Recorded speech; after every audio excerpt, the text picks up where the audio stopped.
మరి యొక్క దినం ఈ ఉదయకాల సమయమందు మీతో కలిసి దేవుని ఆరాధిస్తూ దేవుని మాటలు మీతో పంచుకున్నటకు దేవాది దేవుడు ఇచ్చిన ఈ గొప్ప అవకాశం బట్టి మొదట దేవునికి వందనాలు సమర్పిస్తూ ఇది ఆరాధనకు ఇచ్చేసిన పరిశుద్ధ సంఘమంతటికి మన ప్రభువును రక్షకుడైన యేసుక్రీస్తు పరిశుద్ధ నామములో మీ అందరికీ నిండు శుభములు తెలియజేస్తూ ప్రభు మిమ్మల్ని దీవించును గాక.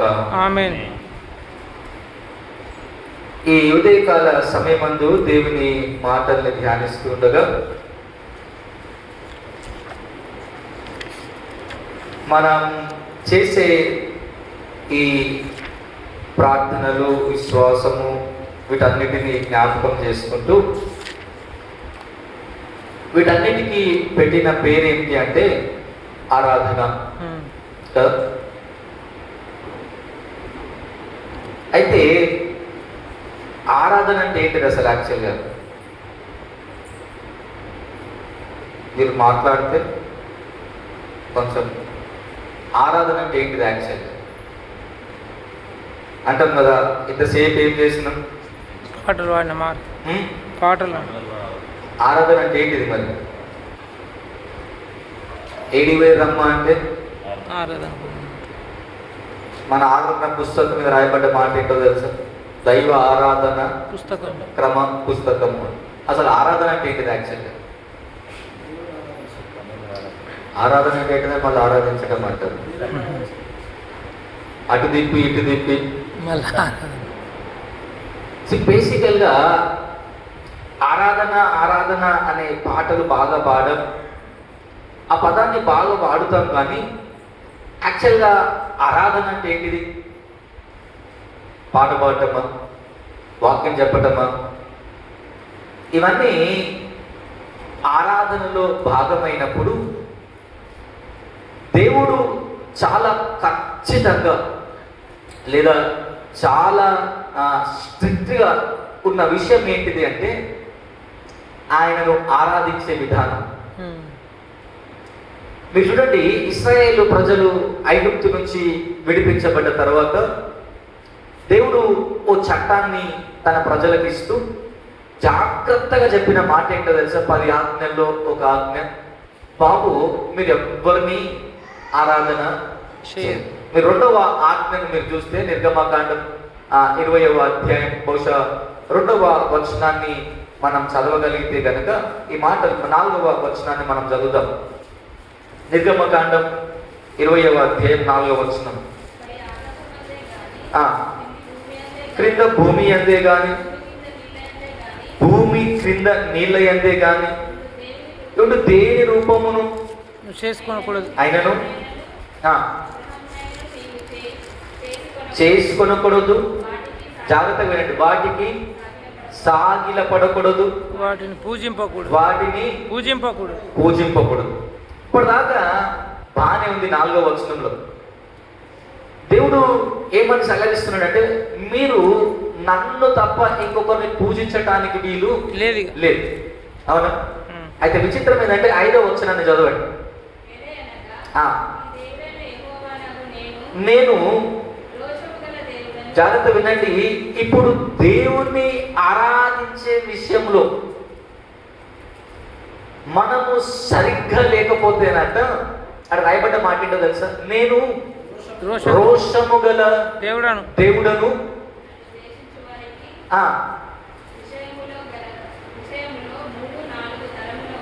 నన్ను ద్వేషించి వారి విషయంలో 3-4 తరముల వరకు. జాగ్రత్త వినండి, ఎందుకు ఈ శాపం ఉంది ఇప్పుడు అంటే అక్కడ రాయబడ్డ మాట? ఆరాధన సరిగా జాగ్రత్త అంటే ఆలోచించండి. దేవుడు ఎంత పర్టికులర్గా ఉన్నాడు దేవుని ఆరాధించటంలో అంటే ఆయన అంటున్న మాట, నేను రోషము గల దేవుడు. అంటే దేవుణ్ణి ఆరాధించేటప్పుడు ఏదో ఆరాధన చేసేసినాం, ఏదో పాట అయితే పాడేసినాం, అర్థమవుతుందా? ఏదో గుడిలో వాక్యం అయితే చదివేసినాం అంటే కుదరదిగా. మీరు కొంచెం ముందుకు సాగినాక ఒకవేళ మీరు చదవగలిగితే కనుక ఏమంటారు లేవియా కాండము 10వ అధ్యాయము మొదటి 2 వచనాలు మనం చదువుతాం. లేవియా కాండం 10వ అధ్యాయం మొదటి 2 వచనాలు. అహరోను కుమారులైన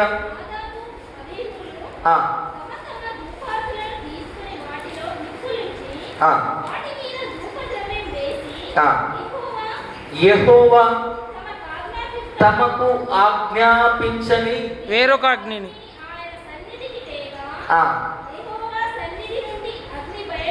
యెహోవా సన్నిధి నుండి అగ్ని బయలుదేరి వారిని ఎందుకు బేసికల్ గా చెప్పండి, ఎందుకో తెలుసా? దేవుడిని ఆరాధించేటప్పుడు నీకు నచ్చింది, నీకు తోచింది, నీకు ఇష్టం ఉన్నట్టు చేస్తే కనుక అక్కడ రాయబడ్డ మాట, ఆయన సన్నిధి నుండి ఏం బయలుదేరిందంట? అగ్ని బయలుదేరి వాళ్ళిద్దరిని కాల్ చేసింది. ఇప్పుడు 20వ అధ్యాయంలో మనం ఏం చేద్దాం తెలుసా? నేను రోషము గల దేవుడను. సో దేవుడు తనను ఆరాధించే విధానంలో గుర్తుపెట్టుకోండి, మీకు ఏదో నచ్చినట్టుగా, తోచినట్టుగా, ఇష్టం ఉన్నట్టుగా చేస్తే దేవునికి అసలే నచ్చదు. వీటన్నిటినీ ధ్యానిస్తూ ఉంటే లేదా చదువుతూ ఉంటే ఆరాధన అంటే ఏంటిది అని మీరు నన్ను అడిగితే నేనేమంటున్నావు తెలుసా? దేవునితో నీవు సంబంధాన్ని బలపరుచుకునేది, దేవుణ్ణి నీవు ఒక్కటయ్యేదే ఆరాధనలో. అంటే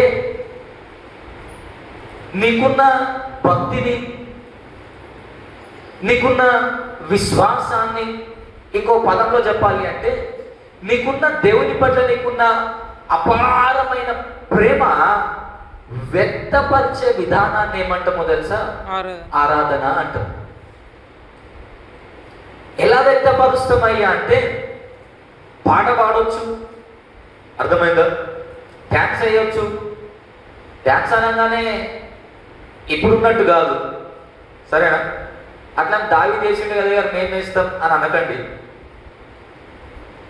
వ్యక్తపరిచే విధానంలో డ్యాన్స్ కూడా ఒక భాగం, అర్పణ కూడా ఒక భాగం. ఇలా నీకు దేవుని పట్లున్న నేనేమంటా తెలుసా? అపారమైన ప్రేమ ఉంది చూసిరా, దాన్ని వ్యక్తపరిచే విధానమే ఆరాధన. ఆ వ్యక్తపరిచే విధానంలో నీవు దేవుడు ఒక్కటవటం అన్నది చాలా ప్రాముఖ్యమైనది. ఆరాధనలో దేవుని సన్నిధి ఉంది అనేది ఎంత ప్రాముఖ్యమో దేవుని ఉద్దేశం కూడా ఆరాధనలో చాలా ప్రాముఖ్యమైనది. ఒక మాట మనం చదువుతాం మత్తయి సువార్త ఏమంటే, ఎక్కడ 2-3 కూడి నా నామమున, గుర్తుందా మీకు? చూడండి, మత్తయి సువార్త 18వ అధ్యాయం 20వ వచనాన్ని మనం చదువుతాం. మత్తయి సువార్త 18వ అధ్యాయం 20వ వచనం. 2-3 నా నామమున ఎక్కడ కూడి ఉండునో అక్కడ నేను వారి మధ్యలో ఉంటా. జాగ్రత్త వినండి. ఇప్పుడు ఏముంది? దేవుని సన్నిధి ఉంది. ఎక్కడుంది? ఎక్కడ 2-3 కూడి కలిసి ఎక్కడుందో తెలుసా? స్పష్టంగా దేవుడు చెప్పిన మాట, నా నామములో ఎక్కడైతే కూడుకుంటారో. అర్థమైందా? కూడికలు చాలా విధంగా కూడుకోవచ్చు. చిట్టి కోసం కూడుకోవచ్చు, అంతే కదా? కాదంటారా? సింహం కోసం ముచ్చట్లు పెట్టుకుని కూడుకోవచ్చు, పనికిరాని విషయాలు మాట్లాడి అక్కడ ఉన్నాడు దేవుడు. దేవుడు ఎక్కడున్నాడు? నా నామములో ఎక్కడైతే మీరు కూర్చుంటారు అంటే బాగా గుర్తుపెట్టుకోండి, దేవునికి ప్లేస్ తోని సంబంధం లేదు. ఇప్పుడు ఎవరితో సంబంధం? దేవునితో, వ్యక్తితోని సంబంధం దేవునికి. అందుకనే సార్, ఎక్కడ కూడుకుంటారో, నువ్వు ఇంట్లో కూడుకుంటావా? నా నామంలో మీరు బస్సులో పోయినప్పుడు ఇద్దరు కూర్చొని మాట్లాడుకుంటారా? మీరు పని చేసుకుంటూ నా గురించి ఆలోచిస్తూ పాట పాడుతూ లేదా ఇద్దరు నా గురించి మాట్లాడుతూ ఉంటారు. ఎక్కడన్నా ఉండండి, ఏ పనన్నా చేయండి, నా నామంలో కూడుకుంటే గనుక నేను ఖచ్చితంగా వారి మధ్యలో ఉంటాను. అంటే ఇప్పుడు ఆరాధనలో ఏముంటది? ఖచ్చితంగా దేవుని సన్నిధి. అంటే ఎప్పుడుంటది? ఆయన నామములో ఆయనను కేవలం పూజించడానికి కూర్చుంటే మాత్రం ఆయన సన్నిధి ఉంటుంది. అవునా? ఆయన సన్నిధి లేదు అంటే అర్థం ఏంటిది?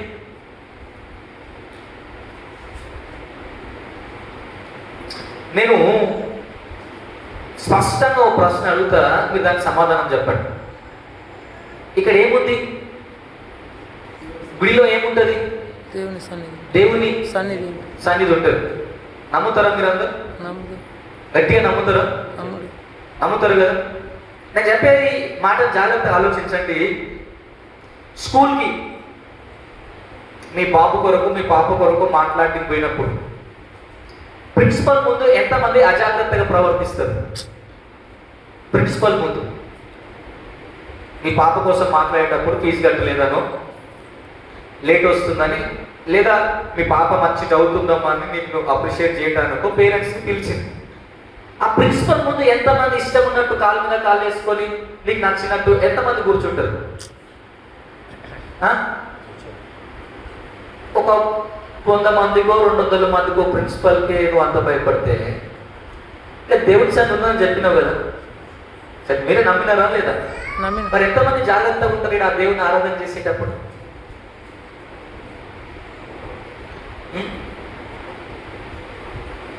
ఎంతమంది జాగ్రత్తగా ఉంటారు ఇక్కడ దేవుడిని ఆరాధన చేసేటప్పుడు? ఉందా ఆ భక్తి, ఆ గౌరవం అనేది ఉందా దేవునికి? లేదు అంటే బహుశా నాదాబు అభిహులాగా ప్రవర్తించి మన జీవితం అవ్వలేము. ఎందుకు అని అన్నాడు కదా, నేను రోషము గల దేవుడను, నన్ను ఇష్టం ఉన్నట్టు మీరు ఆరాధిస్తే కనుక బాబు అగ్ని నా సన్నిధి నుండి బయలుదేరి మిమ్మల్ని కాల్చివేస్తుంది. దేవుణ్ణి ఆరాధించే విధానంలో ఆయన చాలా ఖచ్చితంగా ఉన్నాడు. అందుకే మీరు చూడండి, దేవుడిని ఆరాధించేటప్పుడు మీరు మీకు తోచిన విధంగా చేస్తూ ఉంటే గనక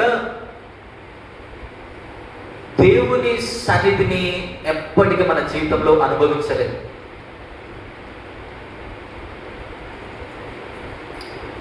దేవుని సన్నిధిలో నువ్వు కూర్చొని ఆరాధిస్తున్నప్పుడు దేవుని ఉద్దేశము ఖచ్చితంగా ఆరాధనలో నెరవేర్చబడుతుంది.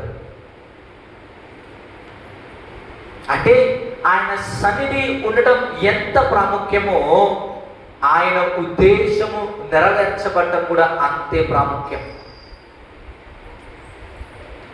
నేను ఓ మాట చదివిపిస్తుంది. ఆరాధన ఎలా చేస్తాము అంటే 116వ సంకీర్తన మొదటి వచనాన్ని మనం ఒకసారి చదువుదాం.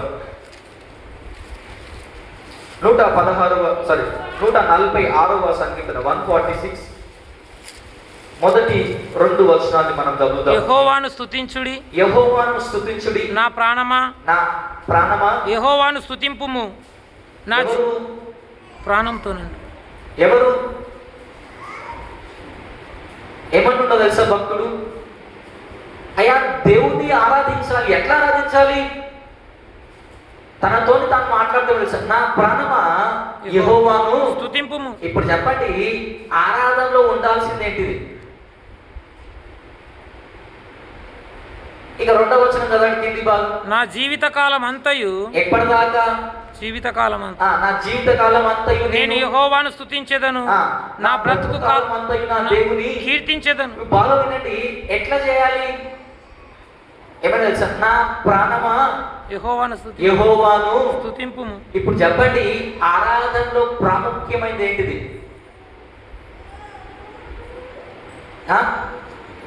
ఏంటో తెలుసా? నీ ఆత్మను సమర్పించుకోవటం చాలా ప్రాముఖ్యం. మీకు గుర్తుంది కదా, యేసుక్రీస్తు ప్రభుల వారు సమరయ స్త్రీతో మాట్లాడుతూ చెప్పిన మాట ఏంటో తెలుసా?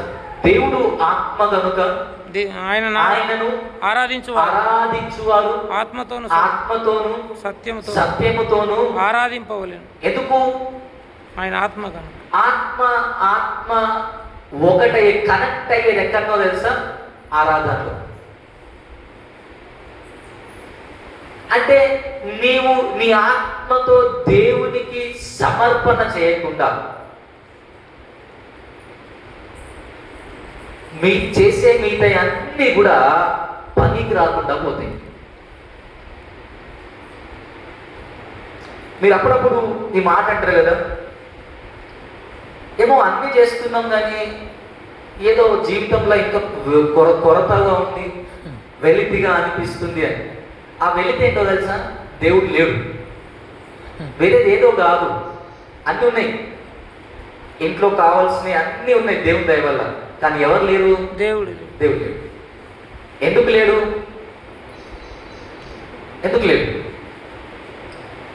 నీవు నీ ఆత్మతో దేవునికి నీవు సమర్పించుకునే రోజున ఆ దేవుని సన్నిధిని ఎప్పటికీ నువ్వు అనుభవించలేవు.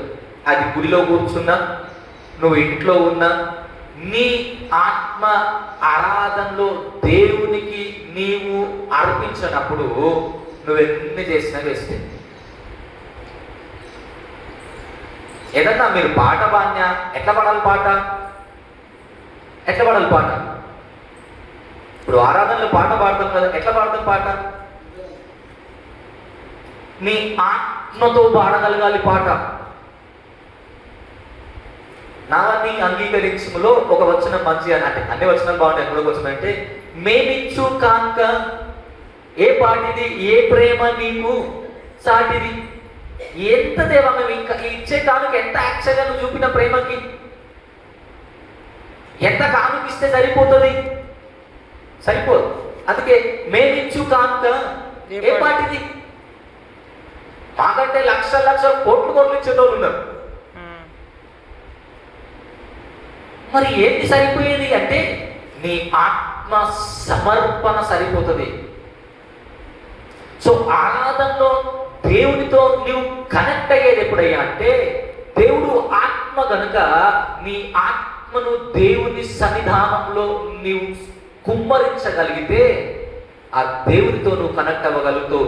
ఎప్పుడైతే దేవునితో నువ్వు కనెక్ట్ అవుతావో అప్పుడు జీవితంలో మార్పును చూడగలుగుతాం. మేము ఎందుకు మారలేదయ్యా అంటే నువ్వు దేవునితో కనెక్ట్ అవ్వలేదని అర్థం. యోహాను సువార్త 15వ అధ్యాయంలో రాయబడ్డ మాట ఏంటో తెలుసా? ఎవడు నా ద్రాక్షవల్లి తీగ మీరు అందులో ఉంటే గాని ఫలించదు. అంటే ఇప్పుడు దీనికి ఏం సంబంధం అని అక్కడ కంటిన్యూషన్, నాకు వేరుగా ఉండి మీరు ఏమి చేయలేరు. సో ఒక మొక్క ఫలించాలంటే ఎందులో ఉండాలి?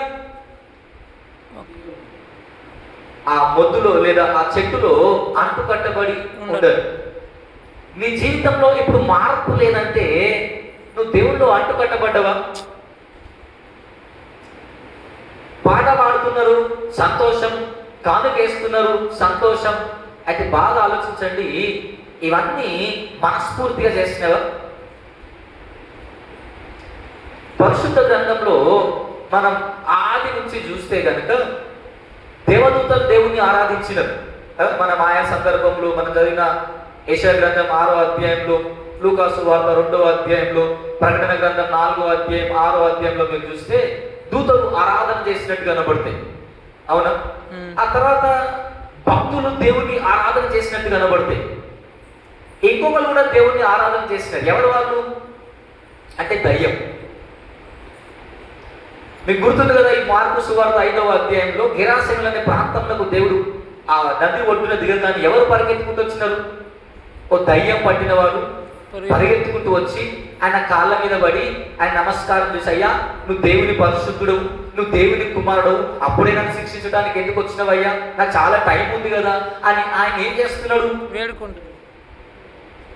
ఇప్పుడు దయ్యం చేసినట్టు చేస్తున్నా మీరు కూడా. ఇప్పుడు దయ్యం దేవుణ్ణి ఆరాధించి నమస్కారం పెట్టి పూజించి, అయ్యా నువ్వు గొప్పవి, నువ్వు దేవునివి, నేను ఆఫ్రాల్ అయ్యా నన్ను ఏం చేయకు అని దేవుని బతిమలాడిందా లేదా? మరి దయ్యానికి మనకేంటి తేడా? ఏంటి తేడా? దయ్యం దేవునికి సమర్పించుకొని బతుకదు, మనం ఆరాధనలో దేవునికి సమర్పించుకో. మన ఆత్మ కనబడాలి దేవునికి. ఇప్పుడున్న జనరేషన్లో చాలా మంది యవనస్తులు అట్రాక్ట్ అయ్యే దేనికయ్యా ఆరాధనలో అంటే మ్యూజిక్. నేను ఏ సేవకుని నేను ఏమి అనాలి అని అనుకోవటం లేదు. నేనేమంటున్నానంటే ఆరాధన చేయటానికి బయట నుంచి అన్ని అరేంజ్ చేసుకున్నాం, మంచిదే. కానీ ఒకటి గుర్తుపెట్టుకోండి, లోపల నుంచి ఎంత సిద్ధపడ్డావు దేవుని ఆరాధించటానికి. బయట నుంచి మనం ఏమంటామంటే అలాంటి ఎన్విరాన్మెంట్, అలాంటి పరిస్థితులు కల్పించాలి, అందుకే పొగ పెడతాం, అర్థమైందా? మ్యూజిక్ స్లోగా వాయిస్తాం. అవన్నీ వినేసరికి మనం మెల్లగా ఏదో తన్మయత్వంలోకి వెళ్ళిపోయి ఆ కొద్ది నిమిషాలు మాత్రం అబ్బా ఏదో ఘనంగా చేసేసామని ఫీల్ అయిపోతాం. ఆ తర్వాత ఇప్పుడు పొగ బయట నుంచి కాదు పెట్టాల్సింది, ఎక్కడి నుంచి పెట్టాలి? లోపల నుంచి పెట్టాలి పొగ దేవుడు. అంటే ఆ ధూపము బయట నుంచి కాదు, ఆ ధూపం లోపల నుంచి రావాలి. ఇప్పుడు దేవుని ఆ లోపల నీ ఆత్మ దేవునికి కనబడిన రోజున నువ్వు చేసే ఆరాధన దేవుడు అంగీకరిస్తాడు. దావీదు డాన్స్ వేసినాడు. ఎందుకు వేసినాడు? మనం వేసే నృత్యానికి దావీదు వేసే నృత్యానికి తేడా ఏంటయ్యా అంటే చాలా ఉంటాయి. నేను ఒకటి రెండు చెప్తా, నాకు అర్థమైంది. మొదటిది, దావీదు సంతోషం కొరకు డాన్స్ చేస్తాడు. ఇప్పుడు ఆయన అర్థమైందా? ఆయన సంతోషాన్ని వ్యక్తపరచడానికి డాన్స్ చేసింది. ఇప్పుడు మన పిల్లలు కూడా క్రిస్మస్కి డాన్స్ చేస్తారు. మనకి ఎప్పుడు ఆనందం? తల్లిదండ్రులకు ఎప్పుడు ఆనందం? ఆ డాన్స్ అంతా అయిపోయినాక అబ్బా నా పాప ఎంత బాగా చేసిందని మనకు డాన్స్ చూసినాక ఆనందం. కానీ దావీదుకి అందుకు కాదు. దావీదుతో ఎందుకు పోల్చుకోద్దన్నట్టు, అందుకే ఆయన సంతోషాన్ని వ్యక్తపరచడానికి డాన్స్ చేసిండు ఆయన. మనకి డాన్స్ చేస్తే సంతోషం. చూడండి, పెళ్లిలో బరాత్ అయింది అనుకోండి, బాగా దునికి బాగా చేస్తే అబ్బా ఈరోజు బాగా వేసినప్పుడు అంటారు. ఎందుకు ఈ ఫీలింగ్ అంటే వేసినందుకు, అర్థమైందా? కానీ దావీదు అందుకు కాదు. దావీదు సంతోషం అంతా దేవుని పైన ఉంది. ఆ సంతోషాన్ని పట్టజాలనంత ఆనందాన్ని మనసులో అనుభవిస్తున్నప్పుడు ఆ అనుభవాన్ని ఎట్లా వ్యక్తపరచాలో అర్థం కాక ఆయన డ్యాన్స్ వేసి దేవుని ముంగట. అందుకే ఆయన చేసేదానికి మనం చేసేదానికి చాలా తేడా ఉంటుంది. ఆయన చుట్టూ మ్యూజిక్ ఉంది కాబట్టి డ్యాన్స్ చేయలేడు దావీదు. తన సంతోషం కొరకు అంట దేవుని ద్వారా పొందుకున్న సంతోషాన్ని బట్టి డ్యాన్స్ చేసింది. నేను బేసిక్గా అర్థమైనట్టు చెప్పాలి అంటే, ఇంట్లో బిర్యానీ వండుకున్నప్పుడు మంచిగా టేస్ట్ అయిపోయింది, నాకు మంచిగా అయింది అనుకోండి, అది కుదిరింది అనుకోండి, మొదటి ముద్ద పెట్టుకోగానే వచ్చే ఫస్ట్ ఫీలింగ్ ఏంటిది?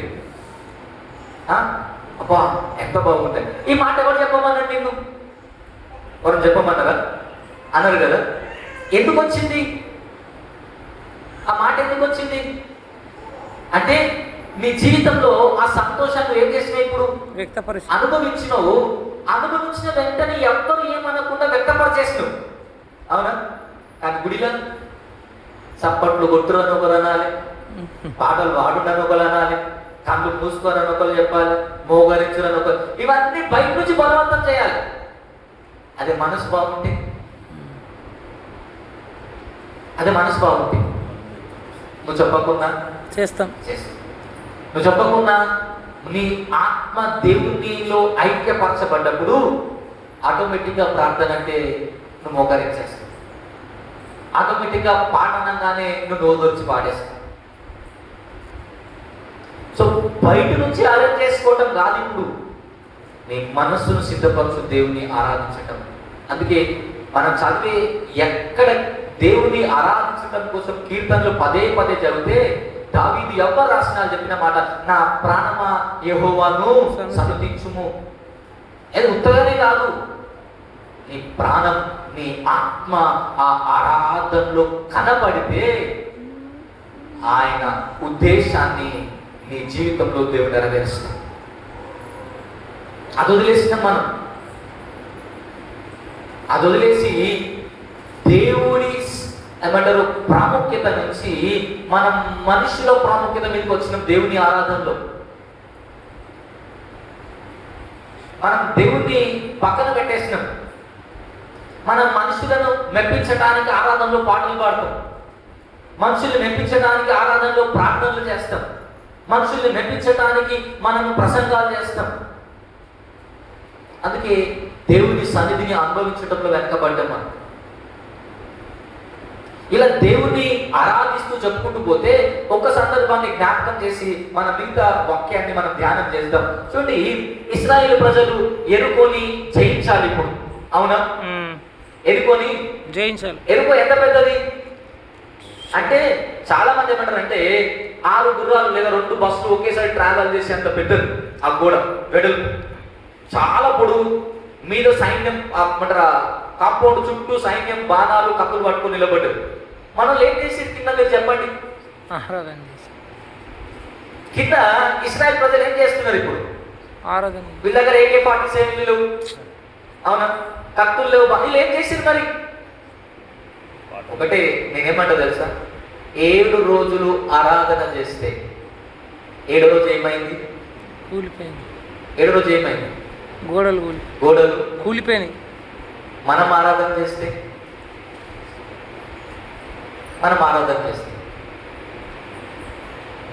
పౌలు శీలను బాగా కొట్టి, అర్థమవుతుందో, బాగా కొట్టి చేతులకి కాళ్ళకి ఏమంటే సంఖ్యలు వేసేసి ఓ చీకటి గృహంలో లోపల పడేస్తున్నారు తీసుకుపోయి. వీళ్ళకి ఏమనిపించిందేమో, అక్కడ రాయబడ్డమాట అర్ధరాత్రి వేళ. అర్ధరాత్రి అంటే మనందరం బాగా పడుకునే టైం. వీళ్ళకి రాయబడ్డమాట అపోస్తుల కార్యం బహుశా 16వ అధ్యాయం అనుకుంటా, అర్ధరాత్రి వేళ వీరు పాటలు పాడుచు ప్రార్థన చేయించుండి ఖైదీలందరూ వినుచుండి. అంటే అర్థం తెలుసా, నాకు సింపుల్ చెప్పాలంటే వీడు వండుకొని ఇంకో వండని పక్కొని వండని. వీళ్ళ పరిస్థితి ఏంటి? బాగా కొట్టి, అర్థమైందా, బాగా కొట్టి కాళ్ళకి చేతులకు సంఖ్యలు వేసి చీకటి గదిలో పడేసినారు తీసుకుపోయి. మనమైతే ఏం చేస్తాం? అమ్మా అయ్యా ఈ నొప్పులకు నిద్ర వస్తలేదు అని అంటాం. మనం అంటంగా ఎందుకు రావాలి అంటే చిన్న తలనొప్పి వచ్చింది, నడుము వస్తుంది, ఇప్పుడే జర్నీ చేసి వచ్చిన అంటాం కదా. మరి వాళ్ళిద్దరు ఏమన్నారు ఆ రోజు? వాళ్ళిద్దరు ఏమన్నా మన చిన్న చిన్న తలనొప్పిగా ఇప్పటికి రాము కదా, మరి వాళ్ళిద్దరు ఏమన్నారు ఆ రోజు? అక్కడ రాయబడ్డ మాట, వాళ్ళిద్దరూ ఆరాధన చేస్తే భూకంపం వచ్చి వారి చేతులకు ఉన్న సంఖ్యలన్నీ కూలిపోయినాయి. ఇప్పుడు మనం చేస్తే ఏమైంది? మనం చేస్తే ఏం మార్పు వచ్చింది మరి? ఇప్పుడు మనం జనరల్గా మనకున్న మంచి అవగాహన ఏంటంటే ఆరాధన చేస్తే దురాత్మలు పోతాయి. చెప్పండి, దురాత్మలు పారిపోతాయి, అంతే కదా? ఇది మన బలంగా నమ్ముతాం కదా, నేకున్నాం. అందుకే ఆరాధనకు వచ్చే ముందే దేవా ఆరాధనలో చీకటి అంతా పారిపోయి మీ సన్నిధి అనుభవించాలి దేవా అని ప్రార్థన చేస్తాం. మరి ఇంత చేసినాక కూడా ఆరాధనలో నీ బతుకు మారలేదంటే నువ్వు చేసింది ఏమనాలి? పౌలు శీలలు అర్ధరాత్రి వేళ పాటలు పాడితే పెద్ద భూకంపం వెలుగొచ్చి వారి జీవితాన్ని తన చుట్టూ ఉన్న వారందరినీ మార్చింది. మరి మనం ఎందుకు మారుతుంది ఆరాధనలో? మన బ్రతుకులు ఎందుకు మార్పు రాదు? మన ఆలోచన విధానంలో ఎందుకు మార్పు రాదు? ఎందుకు రాదంటే మన జీవితంలో దేవుణ్ణి ఆరాధించేటప్పుడు పైన మాత్రమే ఆరాధన చేస్తున్నాం. అందుకే రాయబడ్డ మాట, ఈ ప్రజలు పెదవులతో నా దగ్గరకు వస్తారు, చూస్తారు కానీ గ్రహించరు, వీరి హృదయము నాకు దూరంగా ఉన్నారు. అది లేకుండా ఆరాధన చేస్తే ఏమన్నారు మరి మనకి ఈరోజు?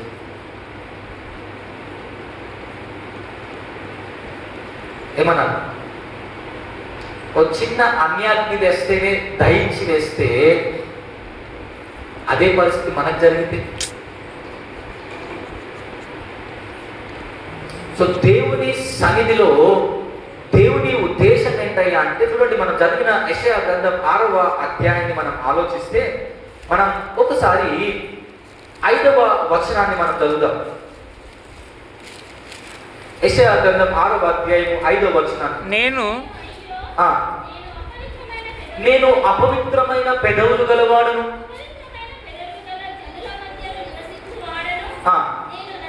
నేను నశించితిని, రాజును సైన్యములకు అధిపతి యెహోవా నేను కన్నులారా సూచితిని అనుకోండి. బాగా వినండి. ఇప్పుడు యెషయా ఏం చూస్తున్నాడు దర్శనంలో అంటే, ఒక గొప్ప ఆరాధన చూస్తూ ఉన్నాడు. అర్థమవుతుందా? దేవదూతలు ఆయన చుట్టూ నిలబడి, మీ అందరికీ తెలుసు, 4 రెక్కలతోని మొత్తం కప్పేసుకొని 2 రెక్కలతో ఎగురుతూ దేవుని ఆరాధన చేస్తూ రాయబడ్డ మాట, గడప గుమ్మపు పునాదులు. ఆ ఆరాధన చూస్తే మనకి మతిపోయిందిగా. అర్థమైందా? ఆ దేవుని అత్యున్నతమైన స్థానాన్ని, ఆయన వ్యక్తిత్వాన్ని చూస్తే మనకి ఆశ్చర్యపోయి ఏమంటుందో తెలుసా? నేను అపవిత్రమైన వాడు. ఇప్పుడు బాగా చెప్పండి, ఆరాధనలో జరగాల్సిన మొదటి కార్యం ఏంటి? ఏంటో తెలుసా? నువ్వు నిజంగా నీ ఆత్మను దేవునికి సమర్పించగలిగితే నీ పాపాలన్నీ ఒప్పించబడాలి. ఎక్కడో తెలుసా? ఆరాధనలు, దేవుని సన్నిధిలో. నీ పాపాన్ని ఒప్పుకొని విడిచిపెట్టాల్సింది ఎక్కడో తెలుసా? ఈ దేవుని సన్నిధిలో. ఆయన ఉద్దేశం ఏంటయ్యా ఆరాధనలో అంటే, నీ బతుకు మార్చాలని.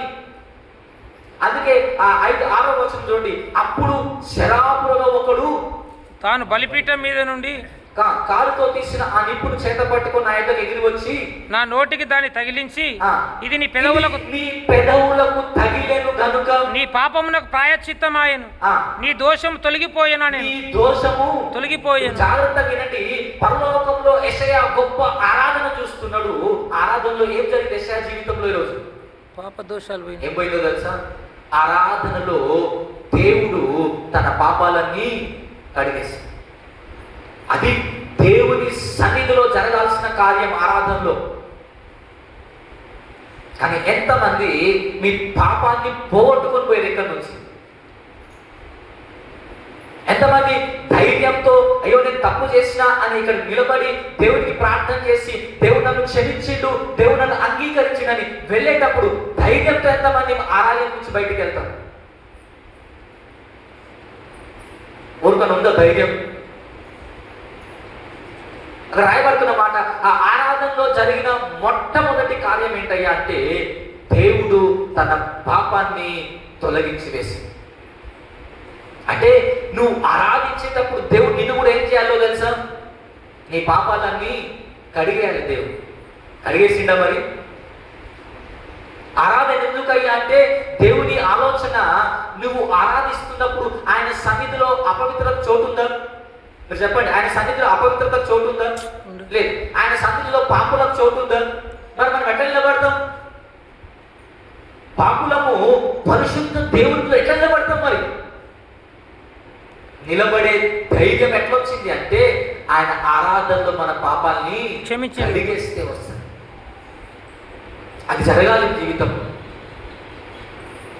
నువ్వు గుడికి వచ్చేది ఎందుకయ్యా అంటే, నీ పాపాన్ని దేవుడి దగ్గర కడిగేసుకోవటానికి, దేవుడి దగ్గర నీ పాపాలన్నీ ఒప్పుకొని విడిచిపెట్టి నువ్వు పరిశుద్ధులుగా బయటికి పోవటానికి. అది జరగాలి ఆరాధనలో. అది ఆరాధన ఉద్దేశం. ఎందుకు వాక్యం చెప్తామయ్యా, ఎందుకు పాట పాడతామయ్యా అంటే, నీ పాపము ఒప్పించబడి ఆ పాపం నుండి విడిపించబడాలి. పదే పదే తప్పు చేసినామని ఎందుకు నమ్ముతున్నామంటే, మన బలహీనతలు లేదా మన అజ్ఞానాన్ని దేవుని ముందు నిలబడే యోగ్యత లేకుండా చేసింది మనకి. ఆ దేవుడు కడగాలి. మీరు ఈ 6వ అధ్యాయాన్ని జాగ్రత్తగా చదివితే దేవుడు ఎప్పుడు మాట్లాడినో తెలుసా యెషయాతోని? పాపాలు పోయిన తర్వాత, తన పాపము పరిశుద్ధ అంటే తొలగిపోయిన తర్వాత అప్పుడు దేవుడు అన్నాడు, ఎవరున్నారయ్యా నా కోసం పోయేది? ఎవరయ్యా నా గురించి చెప్పేది? ఎవరయ్యా నా గురించి లోకానికి సువార్త ప్రకటించేది? అంటే బాగా వినండి, నువ్వు దేవుడి కొరకు నిలబడాలి అంటే ముందు దేవుడి నీ లోపల నివాసం ఉండాలి. అంతే కదా? నువ్వు దేవుడి గురించి మాట్లాడాలంటే నీవు దేవుడి గురించి తెలవాలి కదా. మరి దేవుని సన్నిధానంలో మీ పాపాలు ఎంతమంది కడిగేసుకున్నారు? కడుక్కున్నారా?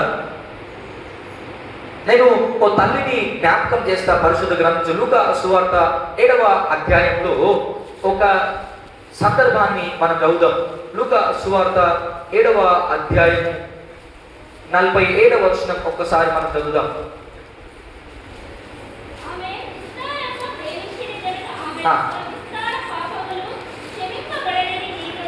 బాగా వినండి. ఆ తల్లి చేసిన పని ఏంటో తెలుసా? లూకా సువార్త 7వ అధ్యాయం ఆ తల్లి చేసిన పని ఏంటంటే దేవునికి తన ఆరాధన ఎట్లా వ్యక్తపరిచిందయ్యా అంటే ఆ బుడ్డి తీసుకొని వచ్చి ఆయన తల మీద పోసి తన వెంట్రుకలతో తుడిచి ముద్దు పెట్టుకొని దేవుని పట్ల ఉన్న ప్రేమను వ్యక్తపరుస్తుంటే ఆ ఆరాధన అంతటిని అంగీకరించిన దేవుడు చెప్పిన మాట ఏంటో తెలుసా? నీ విస్తారమైన పాపములు. ఇప్పుడు చెప్పండి, ఎంతమంది క్షమించబడ్డారు ఆరాధన? ఆ స్త్రీతో యేసయ్య చెప్పిన మాట ఏంటిది? ఆమె విస్తారంగా నన్ను ప్రేమించింది కనుక విస్తారమైన పాపం అంటే ఆమె నన్ను బాగా ఆరాధించింది, నన్ను బాగా పూజించింది. మీకు ఇంకొక సింపుల్ మాట చెప్పంటే ఆమె బాగా పూజ చేస్తుంది నాకు, అది నాకు ఇష్టమైంది. ఎప్పుడైతే దేవునికి అంగీకారమైందో ఆయన సన్నిధిలో ఇమీడియట్ గా దేవుడు చెప్పిన పని, ఈమె పాపములు క్షమించబడ్డాయి. మరి ఆరాధనలో మన కల్ముషం ఎంత పోయింది ఈరోజు?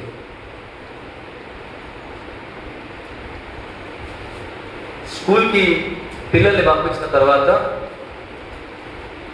ఎంత ట్యూషన్లు పెట్టించినా మంచి మంచి స్కూల్కి పంపించినా వాళ్ళకి చదువు రాలేదనుకోండి, మీరేమంటారు లేదా? మా అమ్మ అయితే నాకు ఇమ్మాలి అన్నది. నిన్ను వెంచగడతానా, 4 బర్రెలు మేపుకుంటే పాలన ఇస్తాయిరా అన్నది.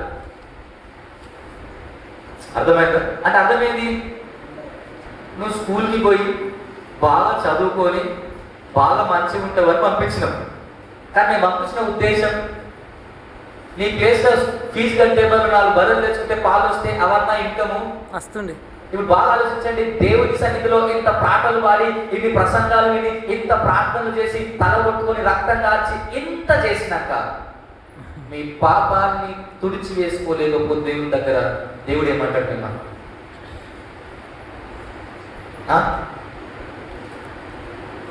నేను మిమ్మల్ని స్ట్రైట్గా అడిగే మాట ఏంటో తెలుసా? యేసుక్రీస్తు ప్రభువు నమ్ముకోక ముందు, నమ్ముకున్న తర్వాత మీరు నిజంగా మారిపోయిందో చెప్పండి నాకు. మారిపోయింది. ఏం మార్పు అంటే ఒకటే మార్పు నాకు తెలుసు. అంతకుముందు వేరే గుడికి పోతుంటే ఇప్పుడు వేరే గుడికి వస్తున్నారు అంతే. అంటే వేరే గుడి అంటే చర్చ్ గురించి కాదు అనేది. అప్పుడు మీరు పూజారి దగ్గర పోతుంటే ఇప్పుడు పాస్టర్ దగ్గరకు వస్తున్నారు అంతే తేడా. ఇంకేం మారింది నాకు చెప్పండి? పక్కన మీద కోపం మారిందా? పాపం చేయడం మారిందా? భర్తని ప్రేమించడం నేర్చుకున్నారా? కుటుంబాల్లో అందరినీ గౌరవించడం నేర్చుకున్నారా? ఇరుగు పొరుగు వారితో మంచిగా ఉండటం నేర్చుకున్నారా? ఏం మారింది యేసయ్య నమ్ముకున్నాక? మరి ఆరాధనలో ఏమి మారకపోతే మా అమ్మన్న మాట బహుశా నేను కూడా అనాల్సి వస్తుందేమో మిమ్మల్ని.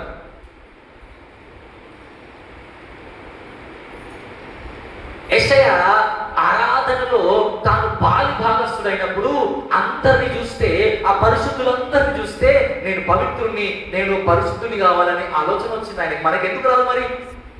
ఎందుకు రాదంటే మన చుట్టూ కూర్చున్న వాళ్ళంతా చెప్పండి, మన చుట్టూ కూర్చున్న వాళ్ళంతా కూడా మన అందరికి మన జాతకాలు తెలుసు. మనం పక్కన గురించి మాట్లాడతాం, వాళ్ళు మన గురించి మాట్లాడతారు కదా. సో బేసికల్గా మన అందరికీ ఎవరెవరు ఎట్లుందో మన అందరికీ తెలుసు. సో ఆమె మారదు, మనం కూడా. కానీ యేసయ్య ఎవరిని చూస్తున్నాడు ఆరాధనలో? ఓ పరిశుద్ధ వ్యక్తిని చూస్తున్నాడు. ఆయన చుట్టూ ఉన్న వాళ్ళందరూ కూడా పరిశుద్ధంగా ఉండటం చూసి అంటున్నాడు, అయ్యో నేను ఎంత దౌర్భాగ్యుని, నేను అపవిత్రమైన పెదవులు గలుని, నేను అపవిత్రమైన జనాల మధ్య నివసిస్తున్నా దేవా, ఇలాంటి వాడిని నీ సన్నిధిలో ఎట్లా నిలబడగలుగుతా దేవా? అందుకని నేను నశించి తిని అయిపోయింది నా జీవితం. కానీ ఇమీడియట్గా దేవుడు తన పాపాన్ని కడిగేసి, కడుపురా మీరు దేవుని సన్నిధానంలో మీ పాపాన్ని. అది ఆలోచించండి. ఏదో పాట పాడేయటం కాదు, ఆ పాట పాడేటప్పుడు ఆ పాటలో ఉన్న భావాన్ని ఎంతమంది అర్థం చేసుకున్నారు? నేను మీకు ఒక మాట చెప్తా ఏంటంటే, ఈ పాట మీకు తెలుసు కదా, స్తుతించెదా పాడండి ఒకసారి, వచ్చిన పల్లవి పాడండి. స్తుతించెదా నీ నామం దేవా అనుదినం. ఎప్పుడెప్పుడు? ప్రతిరోజు. ఎంతమంది చేస్తారు రోజు? పాడతారు కదా, స్తుతించదా నీ నామం దేవా అనుదినం, దేవా అనుదినం అనుదినం. రోజు ఎంతమంది దేవుడికి ఆరాధన చేసుకుంటూ బ్రతుకుతున్నారు? రోజు ఎంతమంది దేవుడితో కనెక్ట్ అయి ఉన్నారు? ఎంతమంది దేవుడికి మీ ఆత్మను ప్రతిరోజు సమర్పించుకుంటూ బతికేస్తున్నారు? కానీ పాట అయితే మస్తుగా వాడతారు కదా, దేవా అనుదినం అనుదినం. ఇంకా దరిద్రమైన పాట, ఇంకా ఇంత దరిద్రంగా వాడతాం అంటే నామాన్ని అంగీకరించి ఎన్ని అన్ని ఎన్ని అన్ని ఎప్పుడేసిరు? ఎప్పుడేసిన అన్ని సమస్తము ఆయన ఎవరిది? ఆయనది. ఎప్పుడు ఇచ్చింది సమస్తం? ఇవన్నీ అబద్ధాలు కాదా? చెప్పండి, ఇవన్నీ అబద్ధాలు కాదా? ఎడవ చెప్పి అబద్ధాలన్నీ గుడిలో ఎవరు చెప్పి ఇవన్నీ? వాడు కూర్చుని ఆయనకే కదా పాట పాడింది. మరి ఎట్లా పాడబుద్దయింది? అందుకే గుర్తుపెట్టుకోండి, నీ ఆత్మ సమర్పణ లేనప్పుడు నువ్వెన్ని చేసినా ఎంత ఇచ్చినా దేవునికి.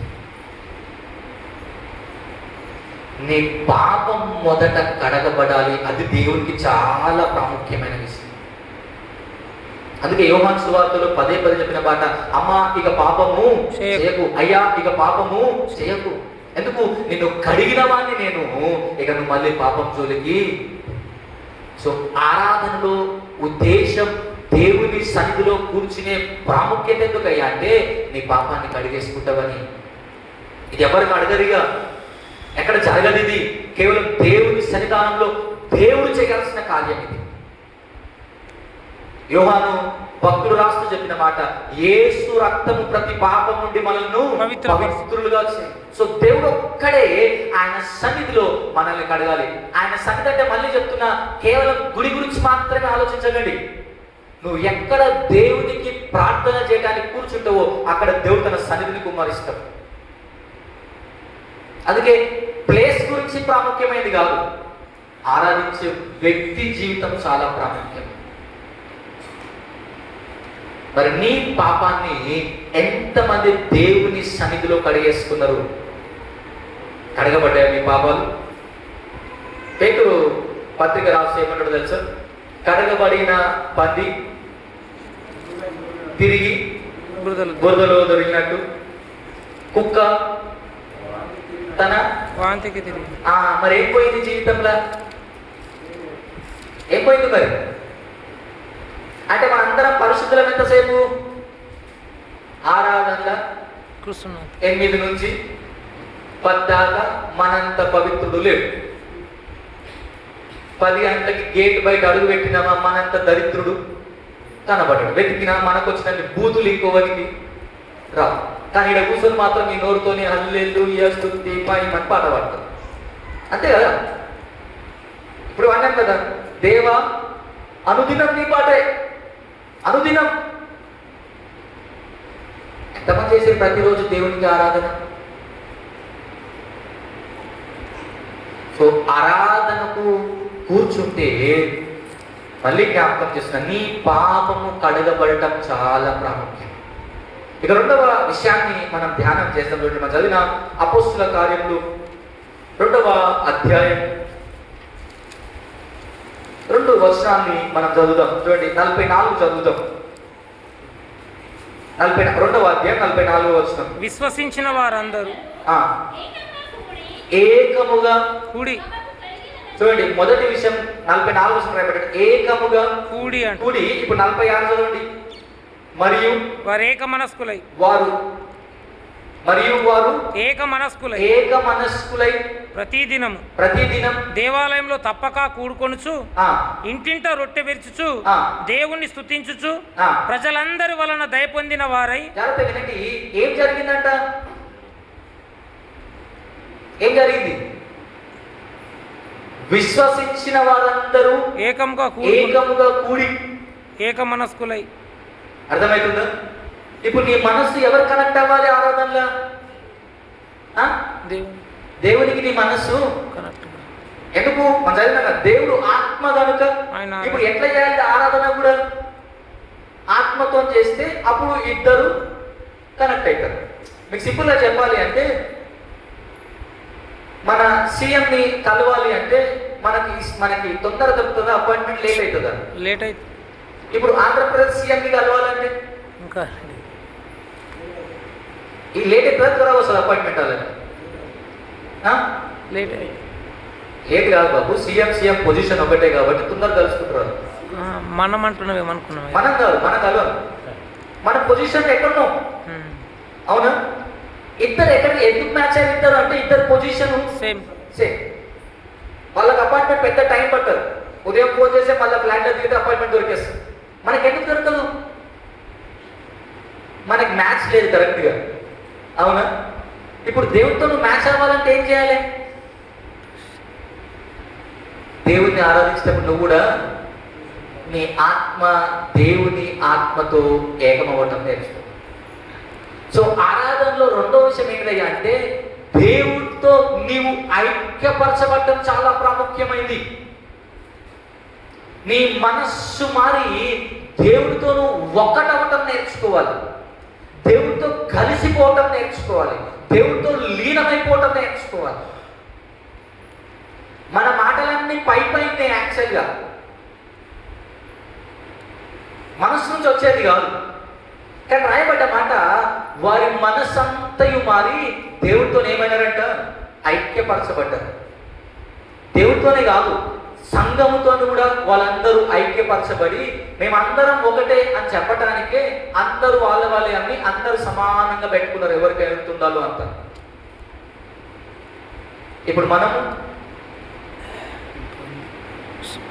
యేసుక్రీస్తు ప్రభు తన పరిచర్య ప్రారంభిస్తూ చూడండి, మత్తయి సువార్త 4వ అధ్యాయం 17వ వచనాన్ని మనం చూద్దాం. మత్తయి సువార్త 4వ అధ్యాయం 17వ వచనం.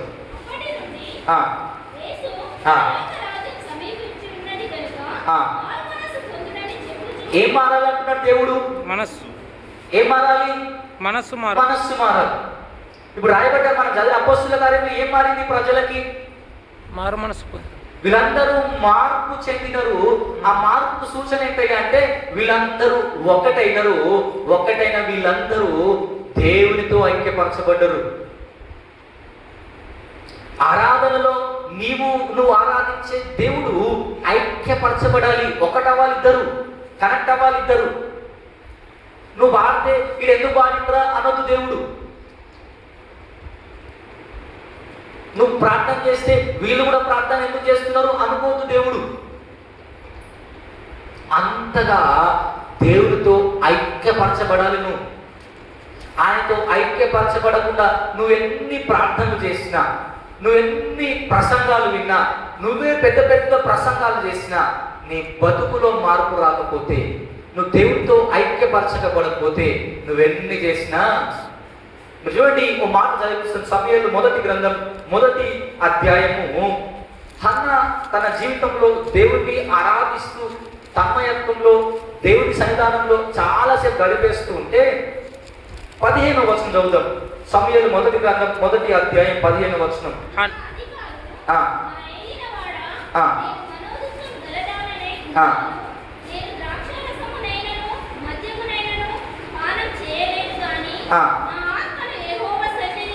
నా ఆత్మను యెహోవా సన్నిధిని కుమ్మరించుకొనుచున్నా. ఏం కుమ్మరించినామే? ఆత్మను. దేవుడితో ఎందుకు ఐక్యపరచబడ్డది? దేవుడు ఎందుకు ఆమె ప్రార్థన అంగీకరించి ఆమెకు కావాల్సిన అనుగ్రహించిండు? ఎందుకో తెలుసా? ఆమె పెదవులతో కాదు చేసిన పని, ఆమె చేసిన పని ఆత్మతో తన ఆత్మను దేవుని సన్నిధానంలో కుమ్మరించేసి. నీవు నేను దేవునితో ఐక్యపరచబడటం అనేది మన జీవితంలో చాలా ప్రాముఖ్యమైనది. ఎంత చూడండి, రోమిలకు రాసిన పత్రిక 12వ అధ్యాయము 2వ వచనాన్ని మనం ఒకసారి చదువుతాం. రోమిలకు రాసిన పత్రిక 12వ అధ్యాయం 2వ వచనాన్ని. ఈ లోక మర్యాదను అనుసరింపక ఉత్తమమును అనుకూలమును సంపూర్ణమై ఉన్న దేవుని చిత్తమేదో పరీక్షించి తెలుసుకున్నట్లు నీ మనస్సు మారిను. గట్టి చదవండి. ఏం మారాలి ఇప్పుడు ఆరాధనలో? మారిందా? మార్పు ఎంతమంది దగ్గరకు వచ్చింది దేవుని ఆరాధనలో నుంచి బయటికి వెళ్ళిన తర్వాత? మనసు ఎంతమందిని మార్పు చెందింది దేవుని సన్నిధానంలో? లేదా ఆ మనసును ఎంతమందిని మార్చేసుకున్నాం దేవుని దగ్గర? వాక్యం అంటారు కదా, హృదయం అన్నిటికంటే మోసకరమైనది. మరి దాన్ని మార్చుకున్నావా దేవుని దగ్గర? ఆది కాండంలో అయితే రాయబడ్డ మాట, మీ ఊహ కేవలం ఎల్లప్పుడూ చెడ్డది. అంటే ఊహ అంటే ఆలోచనలో జరిగేది, అది కూడా చెడ్డది. అంత భయంకరమైంది. ఇక్కడ మారుద్దా? దేవుడు డాక్టర్ లాంటి వాడు. ఆయన ఒక్కడే నీ జీవితాన్ని బాగు చేయాలి. నీ మనస్సును మార్చగల దేవుడు. అది ఎప్పుడైతే మారుతుందో నువ్వు దేవుడితో ఐక్యపరచగలుగుతావు. సో ఆరాధనలో దేవుడితో ఐక్యం ఎంతమంది పొందినది ఈరోజు? ఏదో కూర్చొని వెళ్ళిపోవటం కాదు, వెళ్ళేటప్పుడు తృప్తిగా ఎంతమందికి బయటికి పోతారు? సంతోషంతో ఎంతమందికి బయటికి పోతారు? ఉందా అది? ఏమంటారు,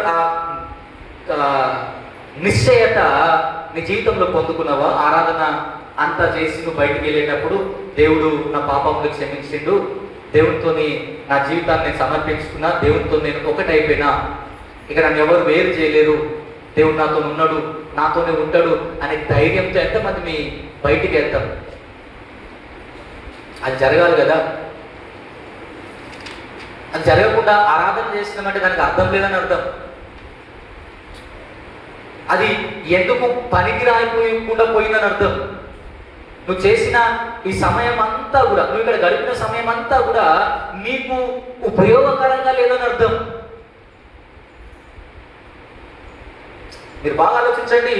మీరు పాట పాడకపోతే దేవుని మహిమ ఏమైనా తక్కువ అవుతుందా? మీరు పాడితే ఏమన్నా ఎక్కువ అవుతుందా?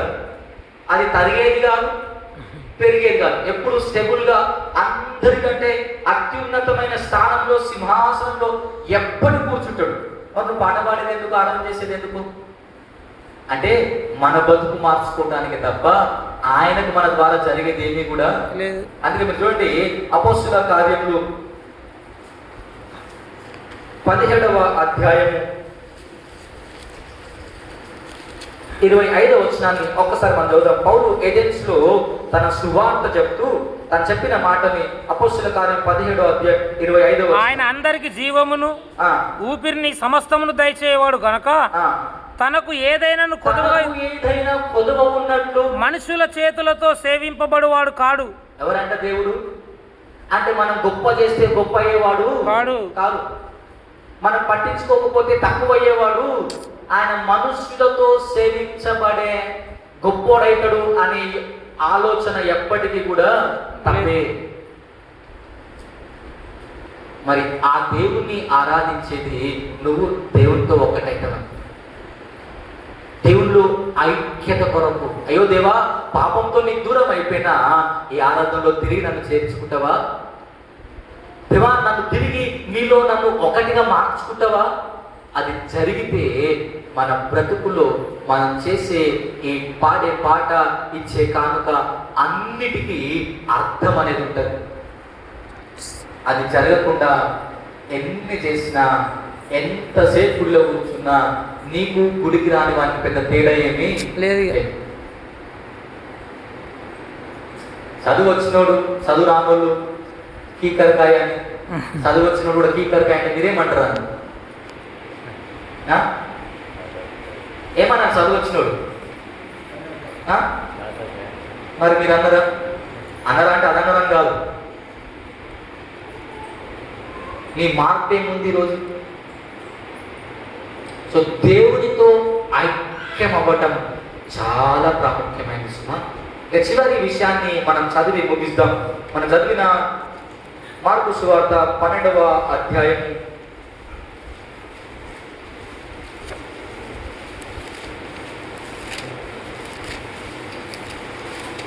మన 33వ వచనాన్ని ఒకసారి మనం చదువుదాం.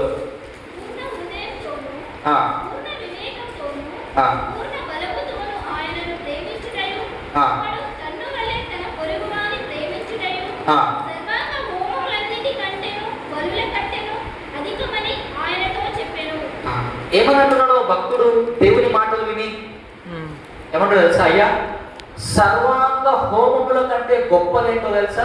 ఆయన ఆరాధించడం, నిన్ను ఆరాధన చేయడం. అయితే ఎట్లా దేవా? సర్వాంగ హోమం అంటే అర్థం తెలుసా?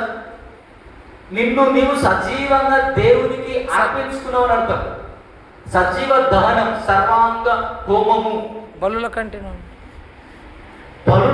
నిన్ను నువ్వు సమర్పించుకున్నా.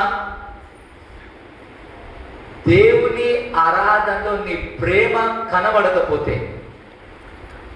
దేవుని పట్ల నీ ప్రేమ లేకుండా చేస్తే, నువ్వెన్ని చేసినా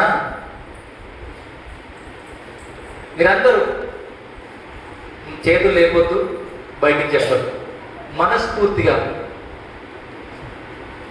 ఏదో బలవంతంగానో నామకార్థంకో కాకుండా దేవునికి పైన నిజంగా ప్రేమతో వచ్చినా అని దేవునికి సమాధానం ఇచ్చే వాళ్ళు ఎంతమంది ఉన్నారు? గుడిలో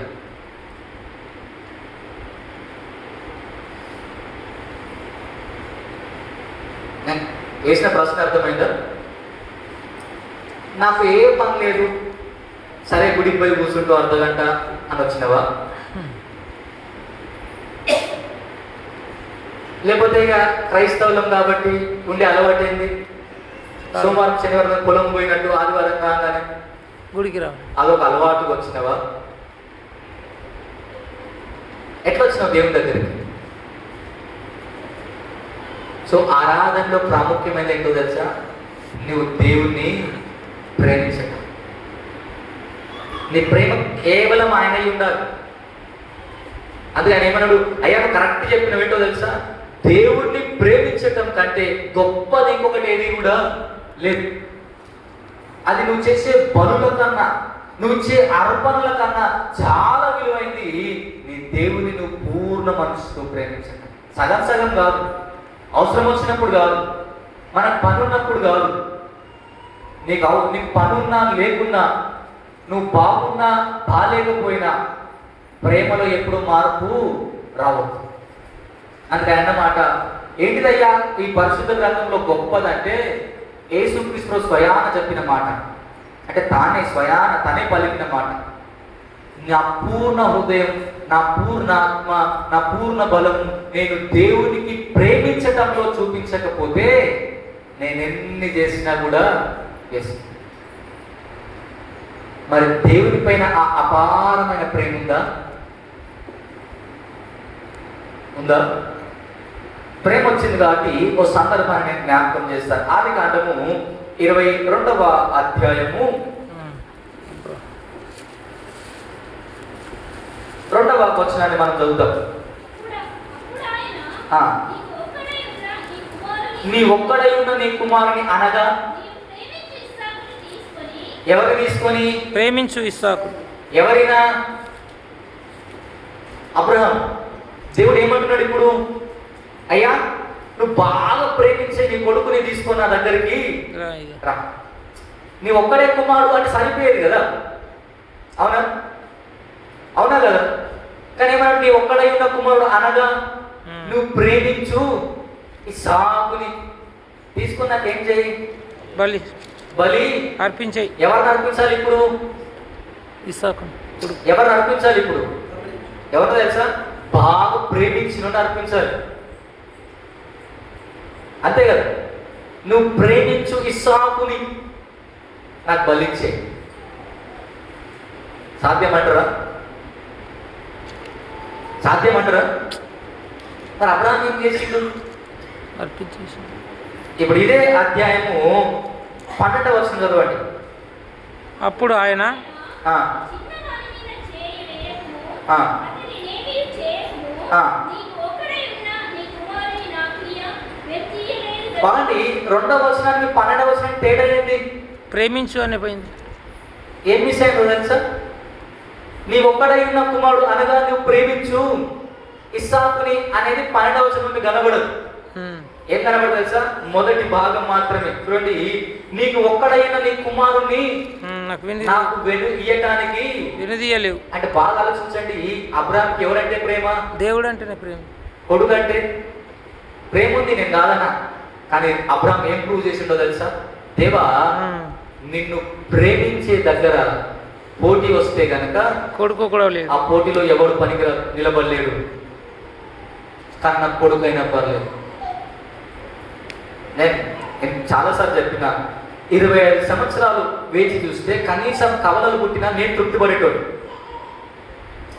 కవలలన్నా పుడితే ఒకడు పోతే ఇంకోడు ఉంటుండే, ఒకడు ఉంటాడు. ఒక్కడే ఇచ్చిన ఒక్కరిని ఏమన్నాడు తెలుసా? అర్పియం, నాకు ఇచ్చే అన్నాడు. ఎందుకు? నిజంగా దేవుడు తీసుకోవాలని కాదు, తన ప్రేమను వ్యక్తపరిచే విధానం అది. సో నీ ప్రేమ దేవుని పట్ల చూపించేది ఎక్కడో తెలుసా? ఆరాధనలో. మనం ఎంత దౌర్భాగ్యులం అంటే, నేను దేవుడు అంటే చాలా ఇష్టం అనుకోండి, నేను ఎవరు చెప్పాలి ఈ మాట? ఎవరు చెప్పాలి ఈ మాట? ఇప్పుడు మీకు మీ పిల్లలంటే చాలా ఇష్టం, ఆ మాట ఎవరు చెప్పాలి? ఐ లవ్ యూ అని మీ పిల్లలకు చెప్పాలి మీరు, అవునా? కానీ ఎవరికి చెప్పుకుంటారు? ఊరంతా చెప్పుకొని తిరుగుతారు. కానీ చెప్పాల్సిన వానికి మాత్రం ఇప్పుడు పరిస్థితి అదే. గుడిలో ఆయన అంటే బాగా ఇష్టం అని ఊరంతా చెప్పుకొని తిరుగుతారు, కానీ ఆయనకు మాత్రం చెప్పరు. ఆయన చెప్పడం అంటే ఏదో కూర్చొని పాట పాడటం కాదు. ఆయన చెప్పటం అంటే నీ జీవితంలో చూపించగలగాలి దేవునికి ఆ ప్రేమ అబ్రహాం చూపించినట్టు. మీకు ఇంకొక సందర్భాన్ని గుర్తు చేసి నేను ముగిస్తాను. చూడండి, ప్రకటన గ్రంథం 3వ అధ్యాయము 2వ అధ్యాయము మనం 2వ వచనం నుంచి మనం చదువుదాం.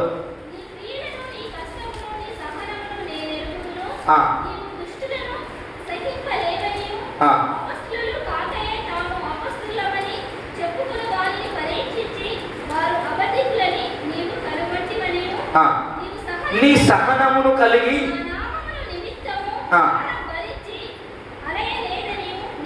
ఇప్పుడు దేవుడికి ఏం తెలుసు? నీ బాధ సహనం. నువ్వు దేవుడి కొరకు బాగా కష్టపడ్డవట. అక్కడ చెప్తున్న మాట, నువ్వు భారం భరించినావు, అలసిపోలే. ఎంత కష్టమైన గుడికి వచ్చినావు, ఎంత కష్టమున్నా కానుకలు సమర్పిస్తున్నావు, ఎంత ఇబ్బంది ఉన్నా ఆరాధనలో తప్పక పాలు పొందుతున్నావు. చాలా మంచిదమ్మా, ఇవన్నీ నాకు తెలుసు. అయితే విచిత్రం ఏంటో తెలుసా? ఇప్పుడు 4వ వచనంలో ఉంటుంది అసలు స్టోరీ అంతా. చూడండి, ఆయనను ఇప్పుడు ఏమేం భరించింది మీరు దేవుని కొరకు? సహనం కలిగిన, అవమానం భరించారు, నిందలు ఓర్చుకున్నారు, తిడితే పడ్డరు, కొడితే పడ్డరు, అన్ని చేస్తారు.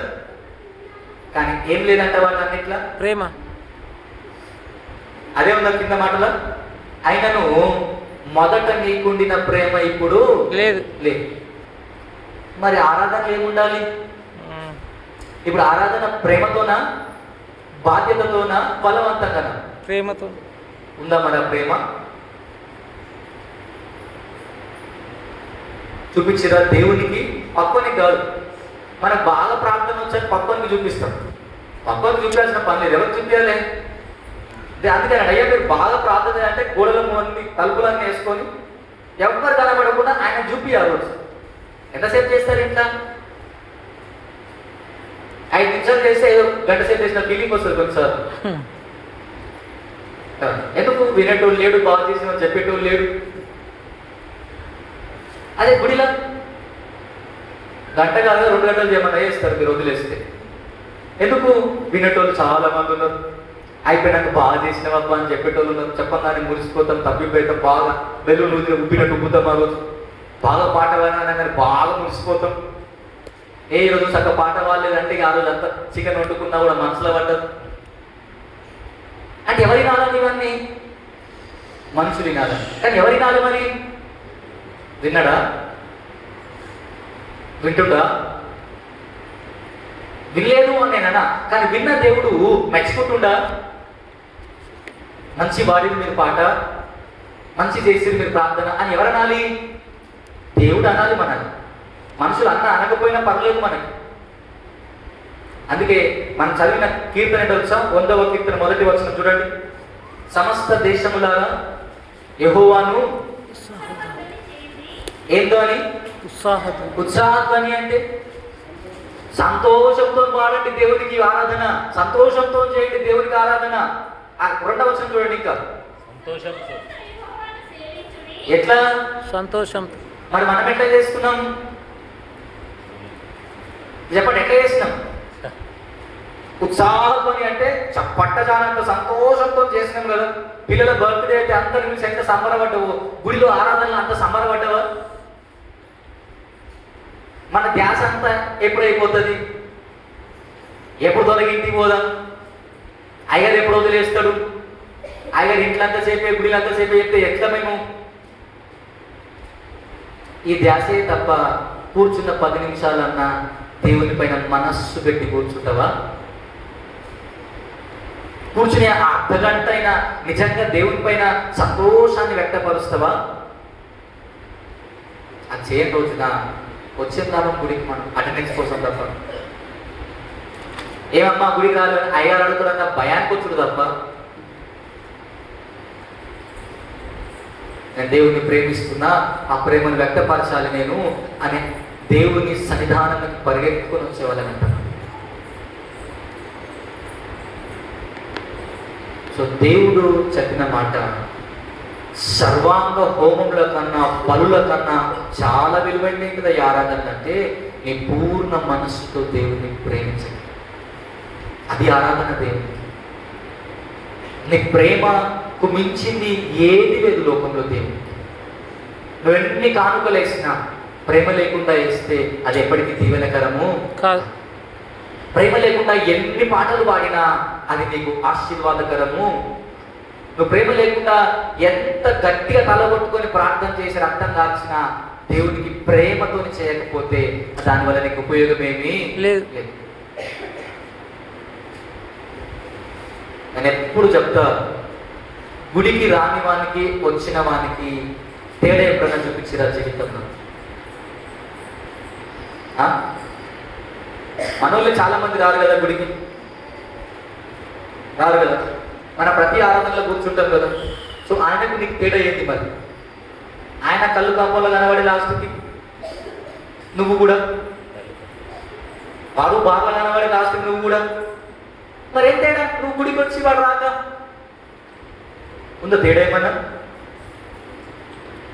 సో అందరు లాస్ట్ గుడికి నేను ఎక్కడయ్యా అంటే అక్కడనే. ఇక్కడ అందరు రారు కానీ అక్కడికి మాత్రం అందరికి ఎంట్రీ. మరి ఏది మన భక్తి? ఏది మన ఆరాధన? నేను రోషం గల దేవుడను, నన్ను ఏదో ఇష్టం ఉన్నట్టు ఆరాధన చేస్తే నాకు నచ్చదు. ఆయన మనసం మోసుకుపోతున్నప్పుడు అయ్యో పడిపోతుందని సానుభూతితోని మనసాన్ని పెట్టి చేతి మనోడు ఉన్నాడా? ఇమీడియట్గా దేవుని కోపం బయలుదేరి ఇమీడియట్గా చనిపోయాడు అక్కడ, వద్దన్న పని చేసినప్పుడు. మరి మనం వాక్యం ఏంటో తెలుసా? నాకు వచ్చు మహిమను నేను ఇతరులకు ఇచ్చువాడను కాను అంటాను. నేను విగ్రహాలకి వాటికి నాకు రావాల్సిన మహిమ నేను వాటికి పోనివా. నేను ఖచ్చితంగా ఉన్న నన్ను ఆరాధించే భక్తుల విషయంలో నువ్వేదో తెలిసి తెలియనట్టు ఇష్టం ఉన్నట్టు పరాగ్గా ఏదో కూర్చున్నావా అంటే కూర్చున్నా, ఏదో పాడినావా అంటే పాడినా అంటే సరిపోదు దేవుడి దగ్గర. అందుకే నేను చెప్తా, మనం చప్పట్లు కొడితే పక్కనున్న దోమ కూడా చావదు. మనం నోరు తెరిచి పాట కూడా వాడు, మనం పాడితే మనం కూడా వినబడదు, అంత గట్టి వాడతాం మనం. మైక్ లేకుండా పాటలు పాడండి, ఎంతమంది పాడతారు గట్టిగా నేను చూస్తాను. మరి ఎందుకు వచ్చింది ఆరాధనకి? ఎక్కడ లేని ఆలోచనలు అన్ని ఇంటికి వచ్చినాకనే స్టార్ట్ అవుతాయి. ఇంత వాక్యం వింటారు, గుళ్ళనే గొడవ పడతారు. ఇవన్నీ దేవునికి అయిష్టమైన పనులు. నీలో మార్పు రాలేదు, ఆరాధనలు చేయాల్సిన విధానంలో చేయలేదు. ఈ ప్రకటన గ్రంథం 4వ అధ్యాయంలో కూడా చూస్తే దేవుడు పరిశుద్ధుడు పరిశుద్ధుడు అని ఆ పెద్దలందరూ వారి కిరీటాలు తీసి వాళ్ళ కాళ్ళ మీద పడేసి ఆయన సాష్టాంగ నమస్కారం, అయ్యా నీ అంత గొప్పోరు ఎవరు లేరయ్యా లోకంలో, మేము మిమ్మల్ని ఆరాధిస్తాం, మీతోనే ఉండిపోతున్నాం. ఆ పరలోకంలో ఆరాధన అంత గంభీరంగా జరుగుతుంది. మరి దేవుని ఆరాధించే భక్తులు భూలోకంలో ఎట్లున్నారు? నేను మాట చెప్పి ముగిస్తాను. పరలోకంలో నిత్యం ఉండేది ఏంటిది? ఆరాధన. నిత్యం ఉండేది ఏంటిది పరలోకంలో? ఆరాధన. అవునా? అక్కడ ఆరాధన చేయాలంటే ఇక్కడ ఏం చేయాలి? మరి ఇక్కడ నేర్చుకుంటేనే కదా ఆడ పాలు పొందేది. ఇక్కడ నేర్చుకోకపోతే ఆడ గెట్అవుట్ అంటాడు ఆయన. ప్రకటన గ్రంథంలో ఒక నెంబర్ ఉంటుంది, బహుశా 144, 122. వీళ్ళు ప్రత్యేకమైన గుంపు, స్త్రీ సాంగత్యం కలిగిన మీలో పాట పాడుతారంట. ఎవరో అంత మంచి దేవుడు ఎందుకు పెట్టుకున్నాడు?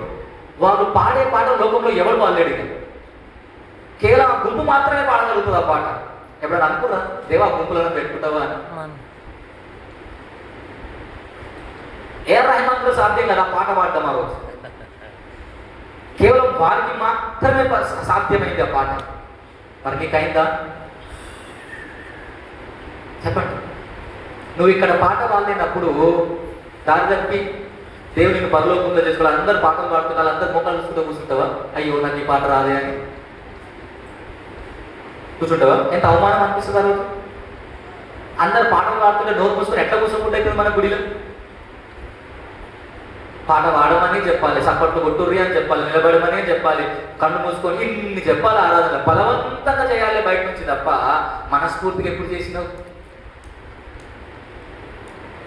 మరి మనస్ఫూర్తిగా చేయండి, ఆరాధన ఎట్లయితుంది? అది ఆచారం తప్ప. సో దేవుణ్ణి ఆరాధించటం అంటే ఆయన సన్నిధిలో నిన్ను నువ్వు కనపరుచుకొని ఆయనకు నీ ఆత్మను సమర్పించుకునేది ఆరాధన. మరి ఆయన సన్నిధిలో పరాగ్గా ఉండొచ్చా? ఆయన ముందు ఇష్టం ఉన్నట్టు మాట్లాడొచ్చా? ఆయన ముందు ఇష్టం ఉన్నట్టు మనం ప్రవర్తించవచ్చా? గుర్తుపెట్టుకోండి, ఆయన సన్నిధి మించింది ఈ లోకంలో ఏది లేదు మనకి. సో నీవు నేను ఇక నుంచి అయినా ఆరాధిస్తూ ఉన్నప్పుడు కేవలం ఆరాధన అంటే సండే జరిగేది మాత్రమే అనుకోకండి. మీకు దేవుడు చేసిన మేలును బట్టి దేవుడికి సంతోషంతో దేవా చాలా వందనాలయ్యా, చాలా మేలు చేసినావు అనేది కూడా దేవుడికి ఆరాధనే. దేవా చాలా గొప్పవయ్యా, నువ్వు పాట పాడకపోయినా ఆ మాటలు చెప్పడం కూడా దేవుడికి ఆరాధనే. కానీ అది చేసేటప్పుడు ఏదో పైన చెప్పకు దేవుడికి. వీరు పెదవులతో నన్ను స్తుతిస్తారు కానీ వీరి హృదయము అలా దేవుడితో అనిపించుకోతున్నాను. సో అలా అనిపించుకోకుండా వాక్యంలో చెప్పినట్టు నా ప్రాణమా యెహోవాను సంస్థించును అని పదే పదే జ్ఞాపకం చేస్తూ మన ఆత్మను ఆయనకు సమర్పిస్తూ ఎప్పుడు ఆరాధించే బిడ్డలుగా బ్రతుకుటకు ఆయన మనందరికీ తోడై ఉండి నడిపించునుగాక. తలలు వంచి ప్రార్థన చేద్దాం. మా దేవా, మా ప్రభువా, పరిశుద్ధుడా, మీకు వందనాలు. ఈ ఆరాధనలో తోడుగా ఉండి వాక్యం ద్వారా మమ్మల్ని బలపరిచి హెచ్చరించిన విధానం బట్టి మీకు వందనాలు చెల్లిస్తూ, ఈ మాటల ద్వారా ఇంకా మేము బలపరచబడి మీకు మహిమకరంగా బ్రతకగలుగుతాం. నిత్యము మీరు ఆత్మ కనుక ఆత్మతో సత్యంతో ఆరాధించే విధంగా మేము ప్రతి నిత్యము దేవా సిద్ధపడి ఉండగలుగుతాం. మమ్మల్ని బలపరుస్తూ నడిపించమని యేసు నామములో ప్రార్థిస్తున్నాను తండ్రి. ఆమేన్.